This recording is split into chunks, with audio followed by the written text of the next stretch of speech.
Hello everybody, welcome back to another episode of Final Fantasy XIV. In this video, as you can see, I'm a level 51 armorer. So, we're going to go through the level 1 through 50 armor jobs. Since we have finished up blacksmith, we might as well do the neighboring guild while we're here. So, I hope you enjoy the video, and I will see you in just a little bit. Alright, while we're Limsa, we might as well start armorer, right? So, Nako. I walked the path of the blacksmith. Now I'm ready to walk the path of the armorer. Sound a hammer and bring you here on the front in from the street. Did it last? Well, it's well that you find that the den inviting for the armorer's guild is not a place for quite revere. Revere, I should say, not revere. Revere. If the clangor of metal striking metal is music to your ears, may have you the spirit of a shipwright. Are you a mind of join our guild? Take it from me, lads, there's no greater joy than working with a shapeless lump of iron to a shining breastplate with your own hands. What say you then? Yes! Well said, lass. Now we should cover a bit of guild history before forging ahead with the formalities. The armorer's craft is an offshoot of blacksmithing. Time was when armorers and smithies were one and the same. But as years trickled by, the technique for working sheet metal into armor plates became a specialized trade. And the smithies who showed uncommon skill and passion for this trade earned themselves the title of an armorer. Now, as you can probably imagine, the skills necessary for making armor were also needed for the shipbuilding. But building ships is a bit harder than knocking out simple helms, which led to those armorers who were good enough to work on boats to claim the right of shipwright. The title shipwright. Of course, there was one thing calling armorers blacksmiths and shipwrights armorers, but it was quite another calling shipwrights blacksmiths, because building a ship and banking a hatchery couldn't be more different. It seemed as though a line needed drawn, and seeing as how Limsa was built on the strength of her navy, we can imagine why the armorers chose to cut ties with the smithies and establish a guild of their own. As for the smithies, well, the whole notion of an independent armorers guild did not sit well with them, and there has been a fair old rivalry between our two factions ever since. Always trying to outdo each other we are, which is why we're ever on the lookout for new talent to help keep us in the smithy bastards in their place. All you need to do is impress the Forge Master, and we can start you on your training. Be warned, Forge Master Nan's tongue could strip the scales off a fishback at 40 paces. Saying that, you won't find a fair mistress at this side of the strait or Murthor. Let me know when you're mustered this courage to speak with her, and I'll see to the rest. Yes! Then it's time you made yourself known to the Forge Master. That's no empty title, by the way. Nan's a renowned shipwright and one of the finest crafters in Limsa. Head outside and you'll find her blistering the skins of our newest initiates.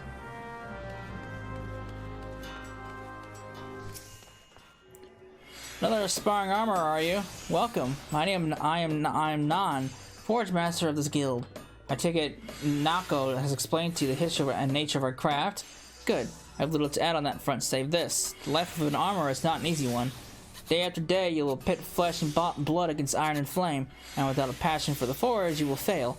But passion alone will not make an armor for you. To truly master this craft, you must be possessed of a will as unyielding as the metals you work. Knowing what lies before you, have you the fortitude to persevere? Yes! Ha! See, you have no fear of hard work. That as well. Consider your request to join the guild approved. But if you ever give me aught else than your best, you'll be out the door before you realize my boot was connected to with your backside. Are we clear on that? Good. Now that we understand each other, let's begin with the basics. What is your name? Cecilla? Very well, Cecilla. This tool is called a doming hammer. Or doming? Here, grip it firmly, note its weight. Let me know when you feel comfortable with it in your hand. I'll tell you if you're holding it properly. More! Give me more!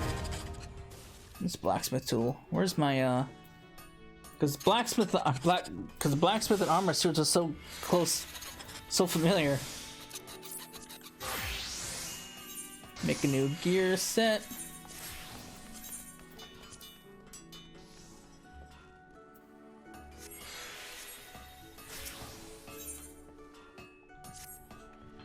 Yes, if I didn't know better, I'd think you were an armorer, Cecilla. Of course, I do know better. Until you craft something with that hammer of yours, you'll look like a babe with a rattle to me. and I have no intention of mothering you. Make no mistake, I mean to shape you into an artisan, however hard I had to pound. Save your sweat for the forge, lass. I don't expect you to fashion full suits of plate on your first day. Just pay close attention to my instructions. Be diligent in your work, and the skill will come in due time. Now, let's be about your first lesson, shall we? I want you to take up your hammer and make a bronze ingot. A mundane task, I grant you, but one with every armor must master. Bronze, you see, is the most basic material of the craft, and bronze ingots are its building blocks. This is not the strongest of alloys, of course, but it is the very quality that makes bronze so easy to shape, and the metal of choice for a novice armorer. To forge your ingot, you'll need to procure 2 chunks of copper ore, a chunk of tin ore, and an ice shard. The ore can be purchased from Somweb here at the guild. The ice shard you have to find on your own. Well, what are you waiting? Are you waiting for me to swing your arm for you, or maybe you would have me swing my boot? Yeesh. Fine. I think I had bronze. Don't I still have bronze? Let me see. I do. I just don't have tin ore. Alright, so I'm gonna do all this, and then once I'm level 5, I'll be right back. Alright, I've got your stuff. Here's your ingot. Take it and be happy with it. I have more than enough. Completed your first task, have you? Well then, let's have a look at this ingot. So this is the sort of quality I can expect from you, is it? For a novice armorer, this is excellent work. Excellent. Well done, Cecilla. That's supposed to be a compliment. The key to making good bronze is judging the ratio of copper to tin. With too much tin, the alloy becomes harder but also more brittle. Not the sort of material you want protecting your vital organs. Lest you forget, quality is a matter of life and death in our crafts. That is why we teach our initiates the ideal metallurgic composition of every item we forge. Not that all are quick to learn, but there are some who seem destined to produce mediocre results, however painstakingly the processes are explained. Thank the builder you're not one of them. I am pleased to say that your ingot will fetch a decent price in the markets. But do not let this first success make you complacent. A single bad helm will lose you more trust than 100 good ones will win, because bad armor means dead men. It is not enough that your work be good, it must needs be consistently good. And achieving that consistency requires discipline and long hours of crafting the same item again and again. But for you, this means a mountain of bronze ingots. Bronze ingots in your dreams, bronze ingots until the process is so ingrained that you wake up and find that your pillow is an ingot you made in your sleep. That doesn't sound very comfortable, if you ask me. When you feel you've learned all you can from forging bronze ingots, seek me out, and I'll find you something else to craft. May the builder guide your hand, Cecilla. Okay.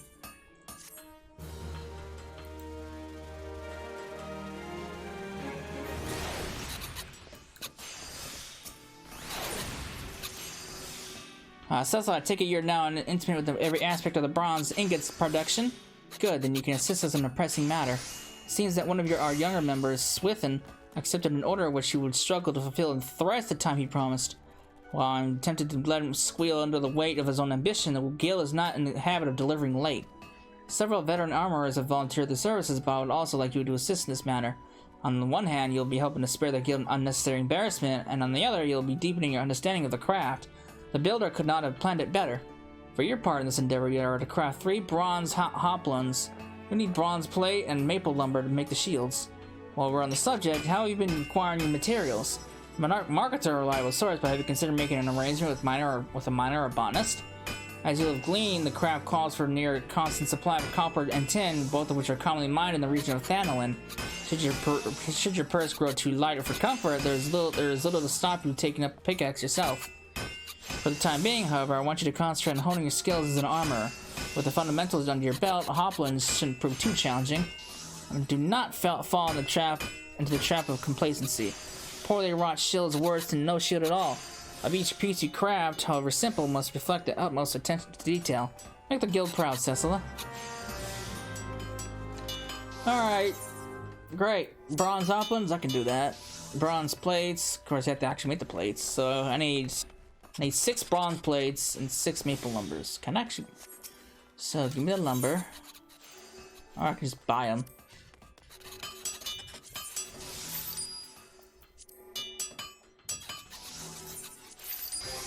I didn't need it by 6, but I don't care.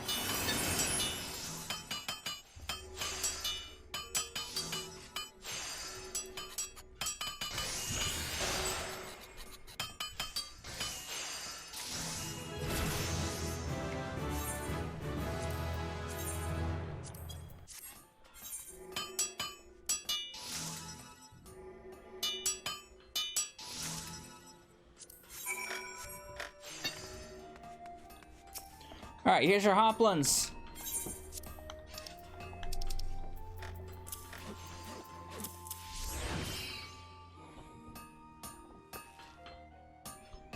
Impressive. You have managed to balance the conflicting requirements of sturdiness and portability, much as you balance the hardness and malleability in your first task. The bronze plate is securely fitted and should weather the most vicious blows without becoming dislodged. And importantly, your work was swift and sure. Many an armor has lost a sale due to late delivery, and rightly so. A customer's need for armor is invariably pressing, and its absence is like to be sorely felt. Given the stakes, a reputation for reliability can mean handsomer profits, especially at a time when the maelstrom is seeking armorers to outfit its ever-expanding ranks. It's all we can do to keep up pace with the Grand Company's orders for equipment, and that is why every member of our guild must support the next, much as the warriors of Eld supported their fellows in the phalanx of their shields. Though you have but recently begun your training, a woman of your natural talents belongs on the front line. I think the time has come for you to learn the use of another weapon in the armorer's arsenal. Specifically, pliers. Take this pair and try using them in combination with your hammer. It will feel strange at first, but persist and you'll find that your work proceeds a damn sight more smoothly. When you think you've mastered the pliers, I will want to see the results of your dedication. Until then, Cecilla. Okay.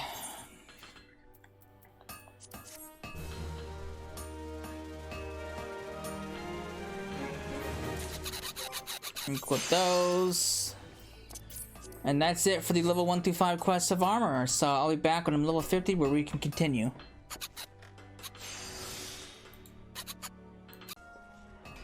Alright, we're level 50. Nan! Let's continue this, shall we? Cecilla, just the last I was hoping to see. I have a new initiative that has near exhausted my reserves of patience, and I think you should benefit from seeing the results of a pure dedication and skill. Specifically yours. Her name is Grane, and Builder help me, she is the most distracted, fumble-fingered craftswoman ever to lift a hammer. If she could but learn to forge the simplest of items without constant supervision, I'll consider it a rare victory. It's unfortunate that Brygod did not see fit to invest all my armor with your innate talents. But I suppose we must all start somewhere. And if I abandoned every initiate that was slow to grasp the technique, our guild would have a grand total of, what, 9 members? Maybe 10? I jest, but 'twould be enough for our clients in the maelstrom to share breastplates. So, what say you, Cecilla? You only cracked a dozen sheets of bronze plate to supplement Grenade's own. Okay. I got him! Don't you worry about that. Wait. You must be Cecilla. The dealer too much told me you'd be... Wait, where did I put my hammer? Oh, there it is. Sorry, what were you saying? Right, yes. I would be most grateful for the extra sheets of bronze plate. Alright. Here you go, my inventory's so bad. God, did you craft these yourself? Why, they are absolutely... Whoa, nearly dropped them. No harm done, though. As I was saying, I can certainly see why the Forge Master speaks so highly of your work. The bronze plate is this perfect color and thickness, so I assume you carefully measured out the amounts of tin and copper? I always add too much tin. Did you know metal can shatter? Well, I didn't. Truth be told, I've tended to put all my effort into making the armor itself, rather than bothering with the base materials. I mean, compared to hammering out glorious winged helms or ornate greaves, measuring out metal just seems so trivial. But looking at your work, I'm beginning to wonder. I never realized how beautiful a simple sheet of bronze could be. With materials like this, just imagine the sturdiest shiny suits of armor one might create. It seems I've been putting the cart before the chocobo. From this moment onwards, I swear to focus all my attention and care on the task at hand. even if the task at hand is forging bronze ingots. And what of you, Cecilla? Do you have any grand projects waiting for you on the anvil?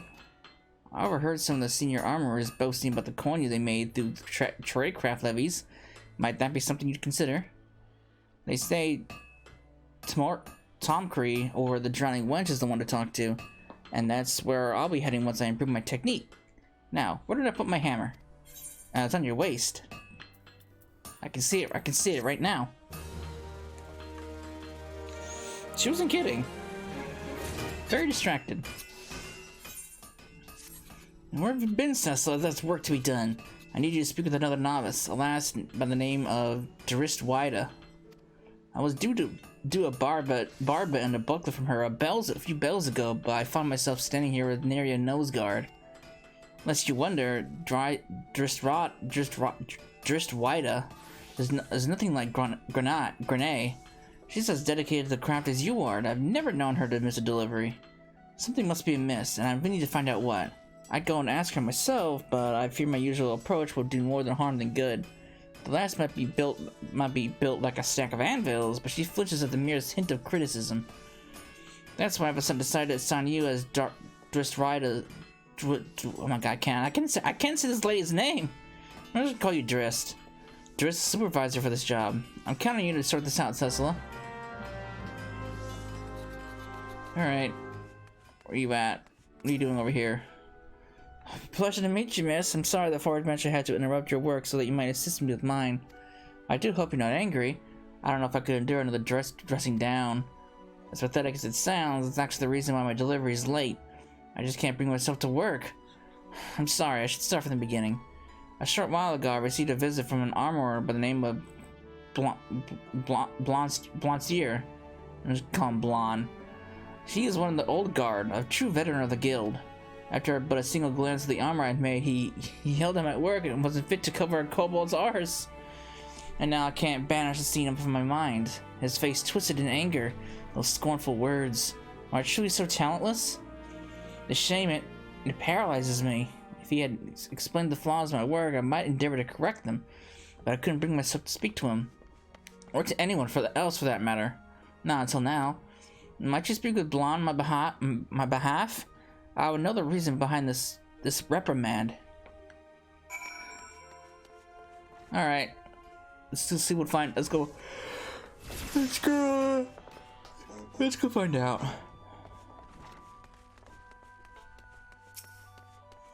Look at this guy. Hi, I'm Blonde. If you're looking for an armorer with skill and integrity, you found him. What are you after then? You want to know what's amiss with Drist's work? One of the guild's newer faces, are you? All these whelps trained under Non to get their heads filled with daft, bloody notions of cooperation and camaraderie, when what they should be learning is how to use a pair of pliers. I've yet to meet one of her novices as could forge an ingot worth a damn, and them ain't as good. And them as ain't got the skill ain't worth the time. Me time. My God, this guy's speech, my reading capability, which means you, girl. Now bugger off. Not budging, eh? Where is some wench? All right then, I'll tell you what. I think I'll give you one chance to prove yourself. Let's see if you can craft the same pieces as your friend made with such metal. A decorated bronze barbet and a bronze buckler, if it were. And if they're half decent, we'll have ourselves a nice little chat. Well, guess what? I got him.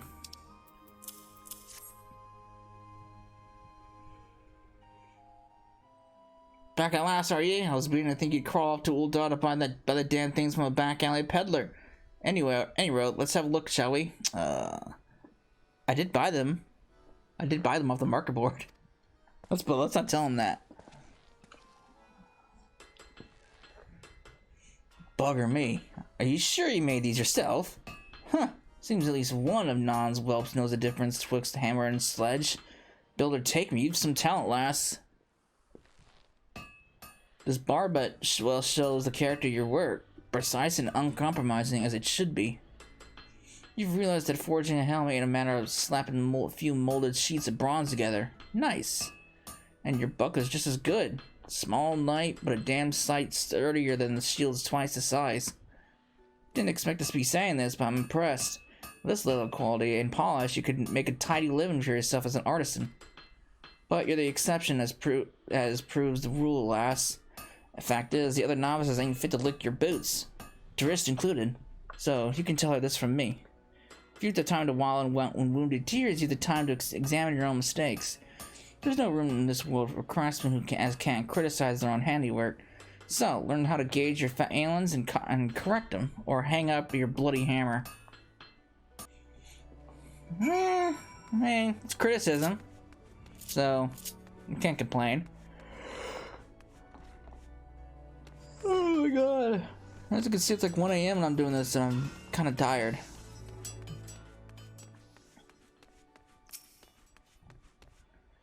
Or hang up my bloody hammer?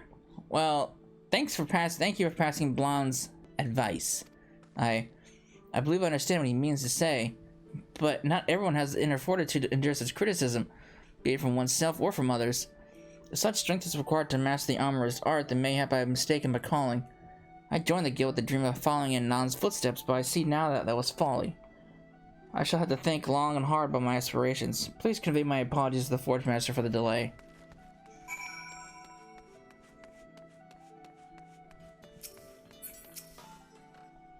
So it was Blonde that caused this mess. The old bastard always did take it upon himself to weed out the weaker initiates. We're not exactly on the best of terms, he and I, even after all this time. I've known Blonde since we were not but wide-eyed novices, serving our apprenticeships under the same master. We always had our differences, but when our master retired, they became that much more stark. And when we both put ourselves forward for the role of Forge Master, the resulting contest drove a permanent wedge between us. Blonde's arguments are not entirely without merit, but neither is his approach the only way to train new armorers. That damnable curmudgeon, though, is his way or no way at all. The idea of nurturing aught less than God's given talent is anathema to him, and his ears wax deaf at the mere mention of it. But outfitting an army is the work of more than a talented few. It is the work of many hands acting in unison. Hang on. Turn on the image. I have turned a blind eye to Blonde's behavior until now, but if he would threaten the unity of this guild, there's something that needs to be done. I will think on it. Taking action. How fare you, Cecilla? Have you made any further dealings with Blonde? If so, I do hope his bile has not begun to wear away at your better judgment.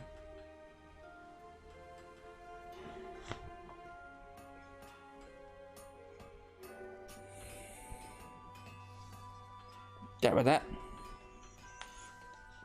Unless you think me unjust, I do not dispute his skill with a hammer. I merely take issue with the lack of respect he shows to those he deems inferior. Oh shit, I skipped that one text. But I cannot in good conscience remove his name from the guild register. For all his flaws, Blonde's knowledge and experience would be too great a loss. Instead, I must find a way to soften the old buzzard's stance, and for that, I require your assistance. He will not unfold his thoughts to me, but mayhap he will to you. Don't look so surprised. You're one of the few armorers in this place whom he couldn't see cast out. He may possess all the charm of a rabid coral, but he does have a fine eye for talent and an appreciation for well-crafted goods. Take him one of your best iron hoplins, and I dare say he'll share his thoughts with you. Ah, but I should warn you, Sonreb has informed me that he scarcely has sufficient iron plate to cover our existing commissions, so you have to look elsewhere. Hawker's Alley will most likely have what you need, but there is always the option of mining it yourself. Either way, I apologize for putting you in additional trouble. One last thing. I want you to mail material to the finished shield. That should get the gold sod's attention. Your vacant stares do not inspire confidence, Ursula. In brief, this material, I know how material works. You don't need to explain this.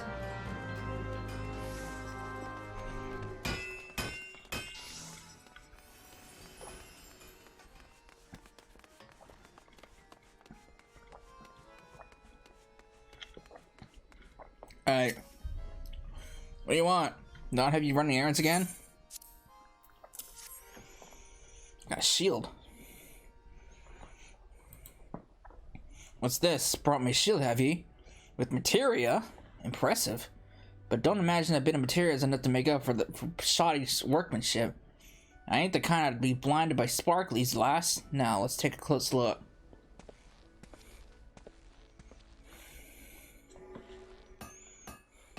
Bugger me. 'Tis when they make this step up from the bronze to iron that the weaker craftsmen start to show their limitations. The metal being a damn sight harder to shape, all manner of flaws creep into their work. But there ain't a single bleeding one in this shield. Your hammer blows were steady and measured. And you've kept the thickness of the iron nice and even too. No bugger wants his shield split in half because the armor beat a bit of the plate too thin. A fine piece of work, this. Damn fine. That's twice you've passed me inspection now. I'm convinced. You've the talent skill that demands respect, lass. As one artisan to another, let me ask you a question. What are your thoughts on Nan's handling of the guild? I know you ain't been with us for long, but you must have wondered what she was playing at. Am I right?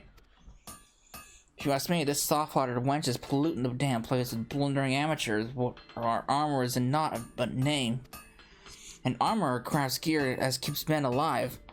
If you lack the skill or the experience to make armor as will do the job, you have no business holding a hammer.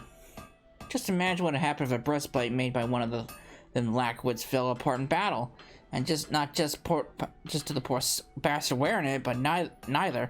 I'm talking about what would come to the other guild's good name. The way Nan trusts these novices with the real craftsman's work, she spit in the face of the builder. Only a tried and true armorer should be taking on orders and dealing with valued patrons. By refusing to get rid of the dregs, Nan's dampened the flames of our forges. Forge master, my arse, how could you be so bloody blind? Well, because I can kind of see from his viewpoint. I can see that being a problem. I don't know if I agree with his methods, though.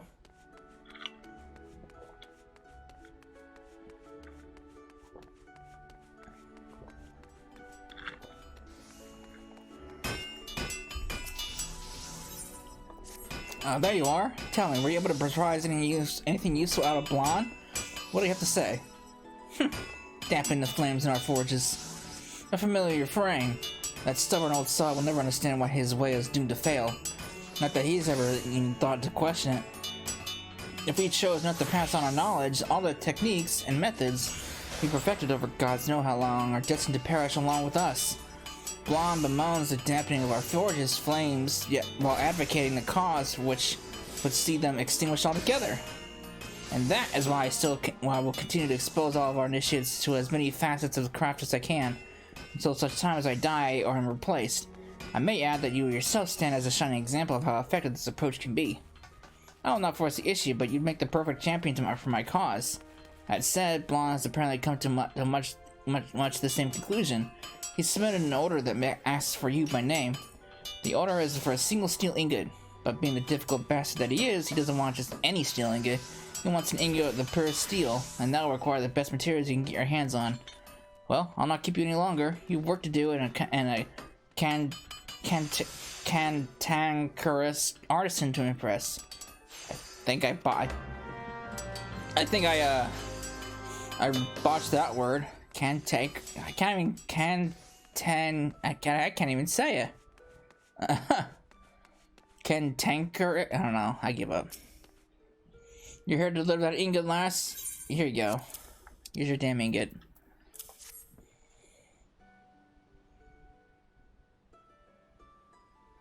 Alright. Let's go inspect it. I know the gist. Huh, I knew you were up to the task, lass. You can't forge steel much purer than that. It's a common enough metal, of course, and one not no self-respecting armorer should have any trouble working. But it's the quality of these common materials that makes a difference between a crafting and now work-a-day piece and a masterpiece. No matter how shiny you polish it, your work will never be more than mediocre if the stuff you make it from is second rate. Anyway, I can see you've already learned that lesson. I swear, every time our paths cross, you're twice the armor as you once before. And yet, Nan has the talented lass like yourself tidying up after her bungling, bloody novices, instead of giving you the freedom to master your craft. Makes me blood boil, it does. If our guild's to survive, it's got to be able to serve its customers' needs. And any bugger as don't contribute to keeping the roof over our heads don't deserve to work under it. If I've not but respect for you, Cessa. You're the kind of armor this guild needs more of. But tell me true, are you really content with to waste your career wiping the arses of non-squabbling babes? Your talent's being buried under a mountain of mediocrity, and it's high time you did something about it. As to what? Well, that's for you to decide. Well, what am I gonna do?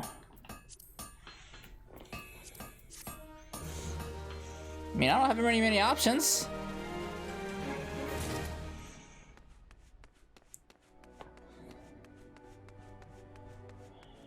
All right. I mean, I could stay a blacksmith if you really want me to change careers. Cecil, the woman whose name is on everyone's lips. In case you didn't know, the entire guild seems to be holding its breath, waiting to see what side you'll come down on. The popular opinion is that you're ready to take up with Blonde. I have no concerns, of course. Had you resolved to distance yourself from me, we would not be having this conversation. But that does not change the fact that your allegiance remains a subject of public debate, one which threatens the unity of the guild. I propose you dispel our colleagues' unfounded anxiety by demonstrating your affiliation in a manner that none may doubt or dispute. Specifically, I would have you accept the commission of a valued client on my behalf. I think would serve as a proof of both of my faith in you and of your support of the guild's present course. Tell me, how would you like to try your hand at crafting a steel chainmail? The order comes from a resident at Costa del Sol, an extremely wealthy and discerning gentleman who will accept nothing less than the finest quality of armor. As you may imagine, his patronage is of great value to the guild. I hardly need that I would not entrust his commission to an armorer in whom I had aught less than the utmost faith. The client's manservant, Nortweb, will supply with the finer details of this order. She should be here in the city conducting business at the Fisherman's Guild as we speak. Is this the same person from a freaking blacksmith?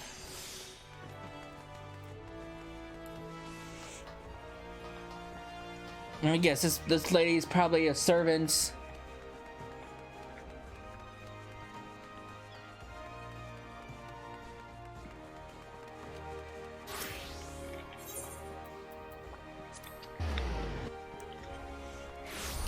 Alright. A place for someone to be.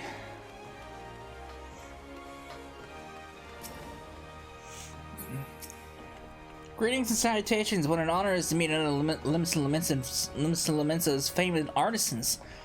I'm sorry. A commission? Oh dear, there seems to be some confusion. I've already entrusted my master's commission to a veteran craftsman. Oh shit, I just yanked my headphones out of my laptop. I'm gonna pick up my... There we go. Oh, that hasn't popped up in a while. I've already entrusted my master's commission to a veteran craftsman of your esteemed organization. You're acquainted with Blonde. His reputation precedes him, you see, and I saw little reason to doubt that a man of his experience should be assigned to the task. Oh, but I don't mean to suggest that you... I merely sought to justify my own misapprehension. Regrettable though this situation may be, I would hesitate to shame your colleague by stripping him of his commission, given all the sterling work he has done for us in the past, I mean. Yeah, I can well imagine that you are loath to return to your superior empty-handed. Assuming the finished armor is of exceptional quality, my master will provide a full remuneration regardless of the hand that forges the links. Mayhap it would be best for all concerned if we discuss the matter with your fellow armorer. Oh, I can see that's going over really well.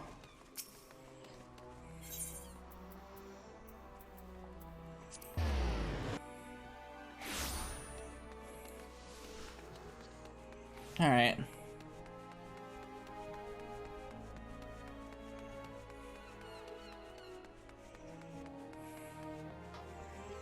Blonde, how are we gonna settle this?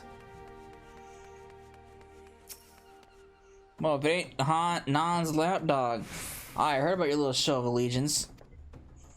I suppose Nortweb told you I snatched the commission from you right under your nose, did she? Seems we got ourselves a thorny little predicament, don't it? Well, I ain't about to hand the job back to you on a silver bleeding platter, but that don't mean I want you to give up, neither. Don't you see? This is the perfect chance to find out who's the better armorer. to see which of us has walked the right and proper path. I'm talking about a contest of skill, girl. Whichever of us crafts the finest suit or chainmail gets the job. But remember, this bloke pays real good coin for a reason. He wants the best, and he ain't about to settle for less.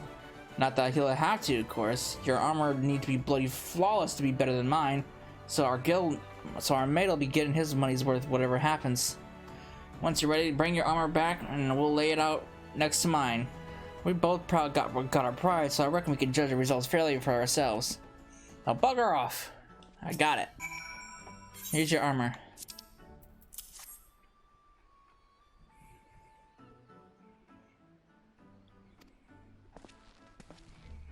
Let's go inspect it and see who's the better. By God's beard, where'd you learn to forge links like that? It's bloody perfect. Augur himself would struggle to stick a dagger through that steel. And look at that luster. Strength and beauty in equal goddamn measure. Nah, should be praising the builder for dropping a gift like yourself in her lap. You want it fair and square, Cecil. I'll not bother to lecture you no more.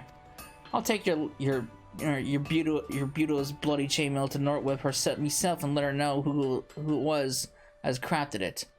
That's an old tradition among us armorers. In case you didn't know, the loser of these contests gets the job of delivering the victor's goods.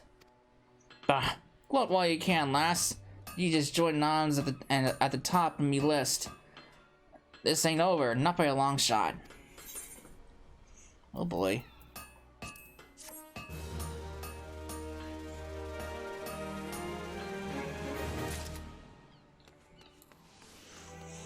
We're making it big in the crafting world.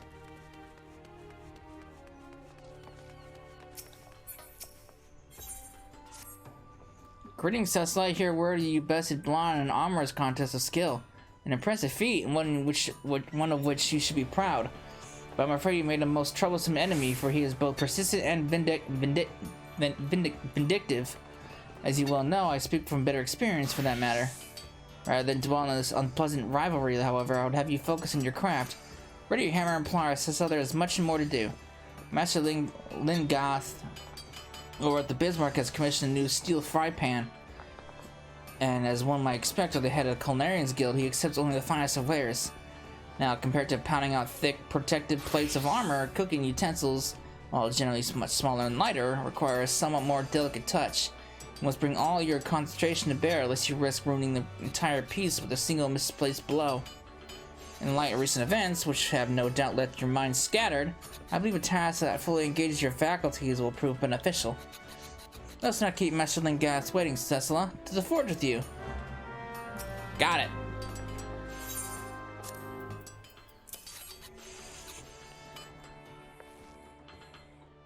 Truly another consummate work. I can find no flaw with its weight or balance. It's not so heavy as to be a struggle to lift, yet it remains sturdy enough to endure the frantic pace of the Bismarck's kitchens. I trust at this juncture that you comprehend in full my earlier warning.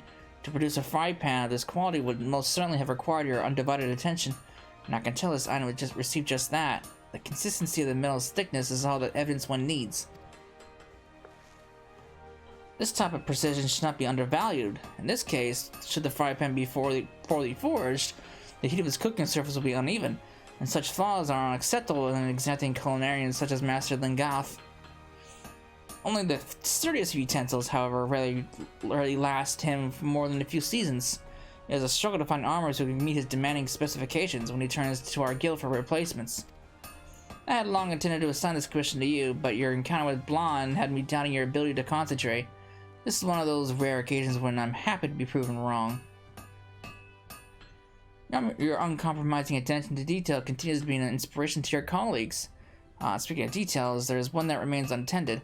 Delivering this fry pan to Master Lingoth's hands. I trust you do not need directions to the Culinarians Guild. But what if I do? You seem like I know the place. I do.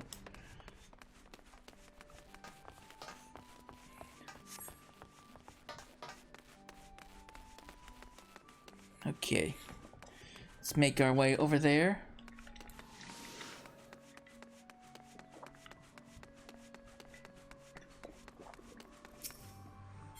Culinarian! Can't wait to do this. If you think my inventory is a mess now, wait till you see my inventory when I'm doing culinarian. It's gonna be abysmal because there's a shitload of materials with culinarian. Culinarian. You've come to deliver me a new fry pan, have you? I did. Well, now ain't she a beauty? With this pan, I'll be able to whip up all sorts of dishes and not fret about burning the middle or undercooking the edges. You say this was your work? Only the Forge Master herself ever been able to make utensils of what I'd consider worthy of the Bismarck. Seems like I finally got me another craftsman I can trust. You're welcome to my kitchen anytime, lass. Good, because I'll be coming here at some point in the future. It's just not now.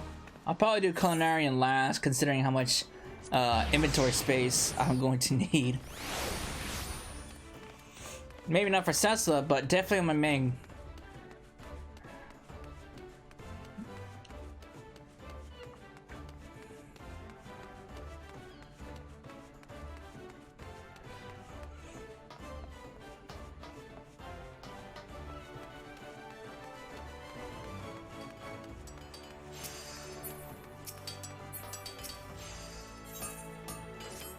I hope you're feeling competitive, Cessla, for Blonde has submitted a formal challenge.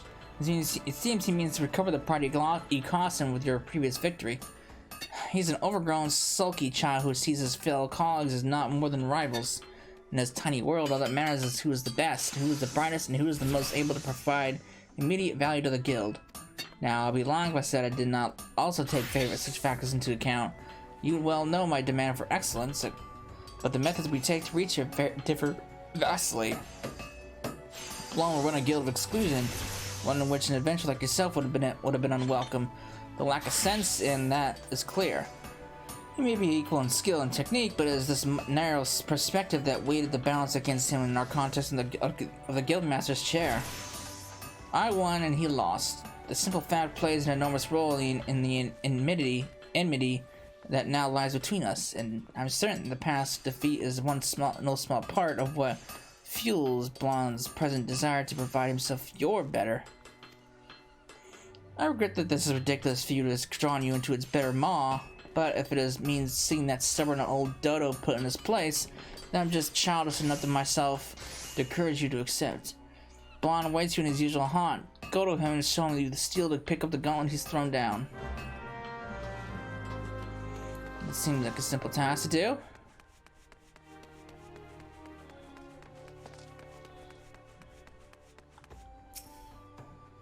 I've heard just about enough of Nan's coddling ways. He's raising a generation of slackjaws that what look like armorers, but ain't fit to wipe the soot from a proper craftsman's backside. Before you know it, folk will start losing interest in the trade itself. Years of pride and tradition are crumbling to dust around our feet. Of course, ever since he bested me in our little competition, me words don't carry the weight they once did. Seems like I've got to take you down a few pegs before I can start putting things alright. Aye, the world needs to know that old Blonde's not to be beaten by one of Nan's lots, even if it were her prized pup. We'll settle this the old-fashioned way. A 3-round contest of skill. Ain't no point in dragging this out. So let's get straight to the challenge. For the first round, the finest mithril cuirass you can forge. Since I'll be choosing the tasks, we'll leave the appraisal of our work to your precious Forge Master. I'll be taking me armor to her directly. Once you've shown Nan your own cuirass and her decision, you bring the pieces to me, and so as I can see it for myself. Alright.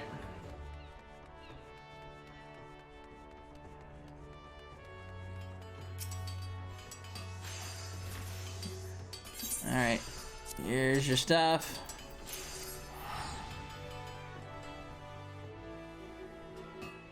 This is superb craftsmanship, Cessla. Seems the pressures of this challenge have done naught to cloud your eye for detail. In fact, you may have produced your finest piece yet. It's superior to Blonde's in every respect. You think me biased? Yes, it's true that I despise that self-centered windbag, but I mean to judge this contest fairly, and the Rogodine's armor was indeed forged with his customary quality.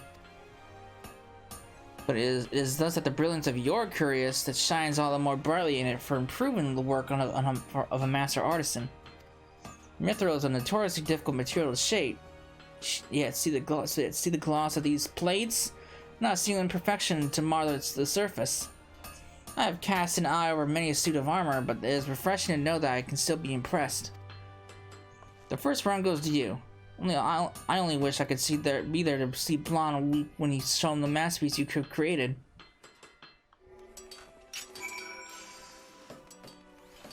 Alright.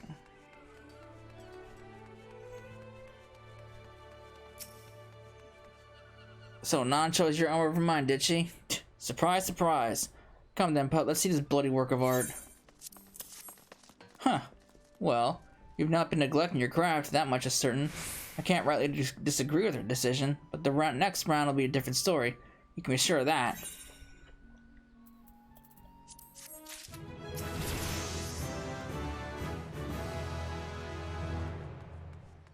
Alright.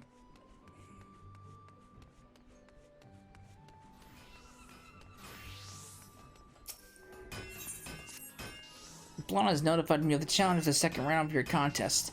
Defeat in the first round has humbled him not a whit, it seems. You may have gained an early lead, Cecil, but keep your focus sharp. As I have said before, complacency can be your downfall, and a man like Blonde is at his most dangerous when his prize is on the line. Now, according to the wishes of our vindictive veteran, for this next round you are to craft several items, and you must do so within a reasonable time frame to reflect the pressures of an actual commission. He fails to mention what he considers to be reasonable, so I suggest you work with dispatch. The challenge requires you to forge a pair of mithril-plated caligai, a reinforced mithril elmo, and a pair of mithril solarets, all of the finest possible quality. Naturally, every one of those items requires an abundance of mithril ore. See how he deliberately chooses the same material as before? Such is Blonde's confidence in his ability and his certitude that he cannot be beaten twice under similar conditions. This is your chance to unravel that obnoxious self-assurance and end this contest with a second round victory. If anyone can quench the fury of that insufferable Aurochs, says, well, it is you. Okay, here's my submissions.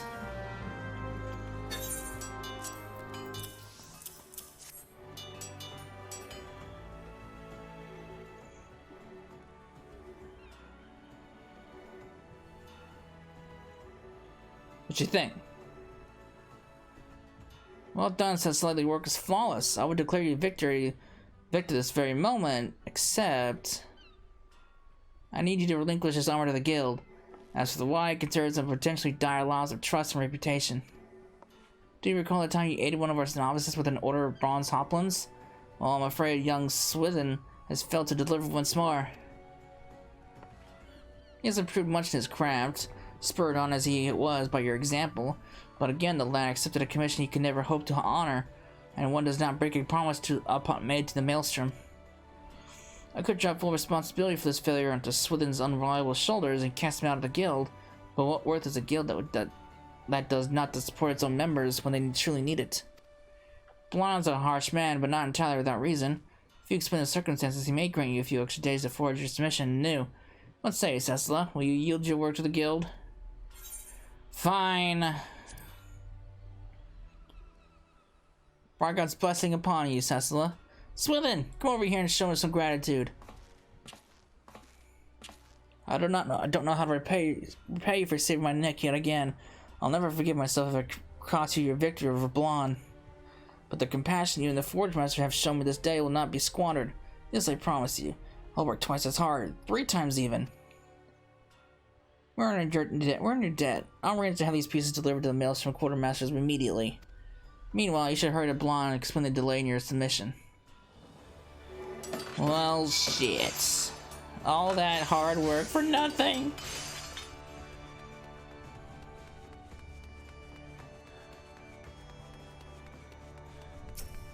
What's this now? You let the guild have your armor to make up a missed order?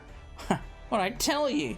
Those fumble-fingered parasites are holding you back at every turn. You was meant to honor the terms of our contest, no matter the circumstances. Now you've neither the gear you crafted to show for your effort, nor the time to forge a new submission. This round goes to me. I'd grant you this ain't the kind of victory a man looks for, but rules is rules, lass, and failure comes with consequences. So I don't want to hear no excuses for the final round. You just bring your best work to the table and we'll let the results stand for themselves.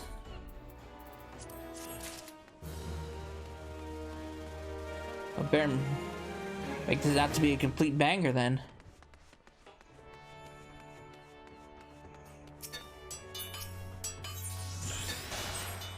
I must thank you again, Salsa, for sacrificing your time and effort to help our guild with that order for the Maelstrom.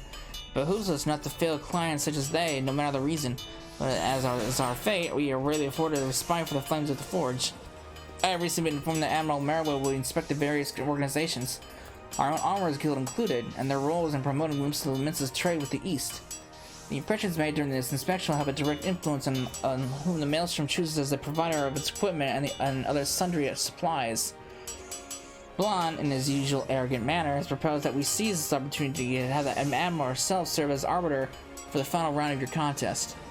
Ugh. Imagine how that bastard would crow if he were to suffer defeat before the commander of Luminous Grand Company. The credence such a public failure would lend to his arguments would spell the end of the guild as we know it. Was not allowed to come to pass. Success in this third and final challenge hinges on your ability to forge what might be the most exquisite cobalt habergeon in the realm, and as you'd expect, is one of the more demanding pieces of armor a student of our discipline can attempt. While I harbor not the slightest doubt that you'll produce a habergeon of surpassing quality, let us tip the scales in our favor by augmenting with materia. Heaven's Eye materia of the third grade should do the trick. Once your armor is complete, deliver it to Sergeant Zimberg at Hawker's Round, and he'll see to it that passed along to the Admiral. Is that Hawker's Alley? Gotta be right. Yeah, Hawker's Alley. Got a random place to go to, but okay. Oh, Lord.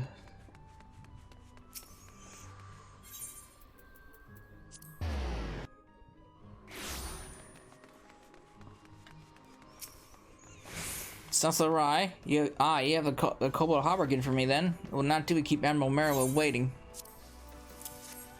Consider your submission accepted. I think you'll enjoy the Admiral's methods of appraisal. What's that supposed to mean?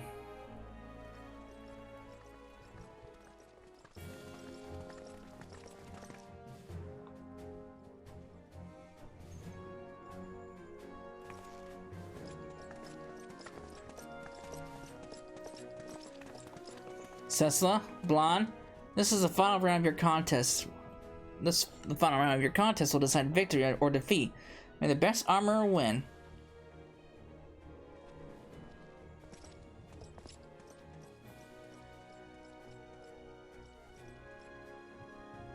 Admiral, who are these gentlemen?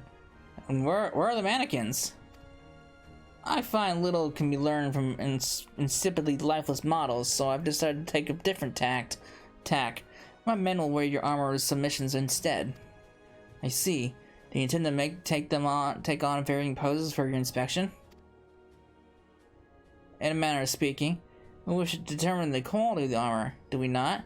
I prefer the direct approach. Well, what are they gonna do? Slice them up? That's exactly what they're gonna do.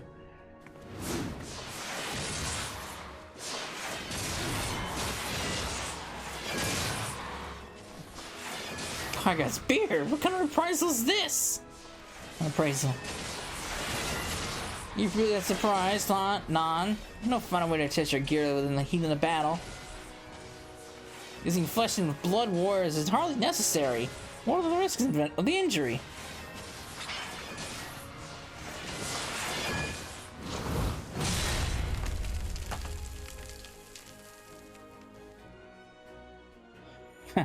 The armor was but to withstand far and worse than this. If those blows get hurt by them oversized hatchets, then I ain't got no business being here. You agree on that score, don't you, Cessla?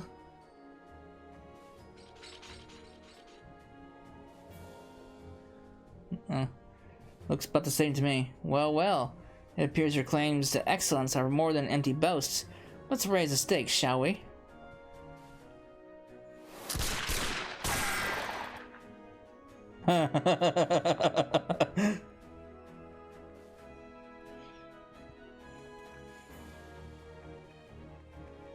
Admiral, you go too far! Such expensive equipment is of little use to us if it can't stop a bullet. Unless you think me reckless, my men were never in any real danger. I quite carefully inspected the sturdiness of both aubergines before we began. You're not the only one with an eye of quality, dear Forge Master. In any case, it appears we have a winner.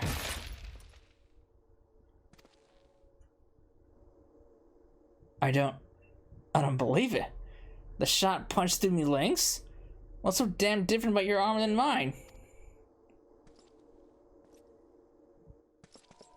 Perhaps the reason you cannot answer that question, Armor, is the reason you just lost to your colleague.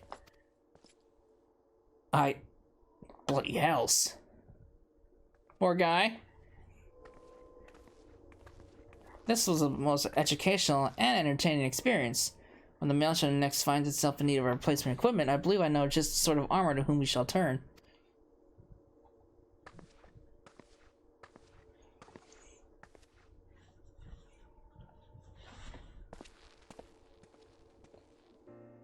Congratulations, Cecil. It was a close contest, but you struck a telling blow here today, nonetheless. Well, that was exciting. The question is, does Blonde yet realize his folly? It would be best for you to seek him out to learn where we now stand. Okay.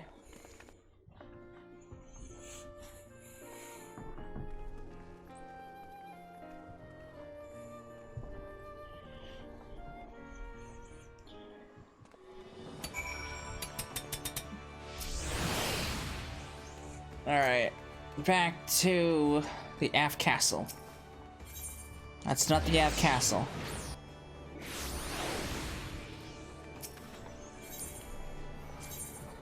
That's the Aft Castle.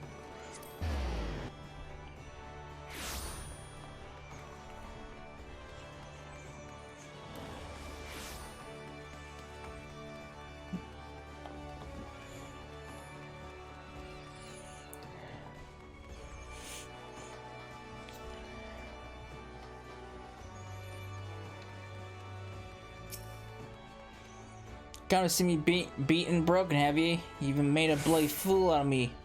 Bah, I made a fool out of myself. I was just too thick-headed and stubborn to see it coming.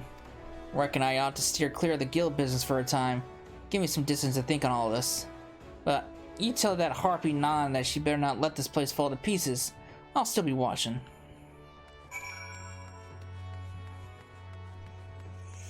Alright.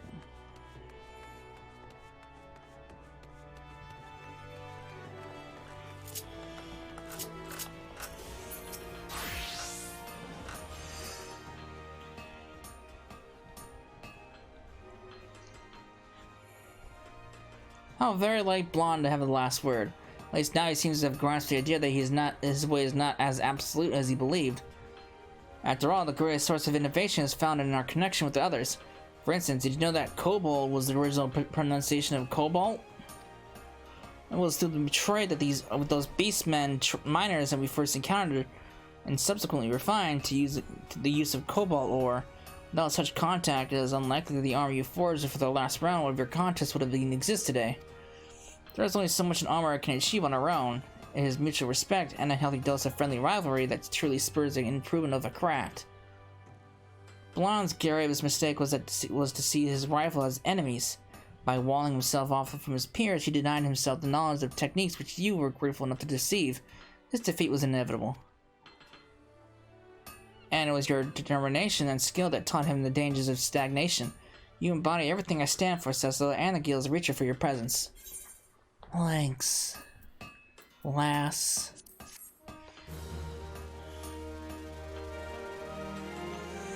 Woohoo! Alright. Nice. And that is the end of the level 1 through, or 10 through 50 quests for armor. We made a lot of progress. I got blacksmith to 52, I got leatherworker to 52, and, you know, Okay, I made decent progress today. We still got 4 more crafters to go. Then once we're done, we can proceed forward to back on the battle class track. So, I hope you enjoyed it, and I will see you in the next part. Later.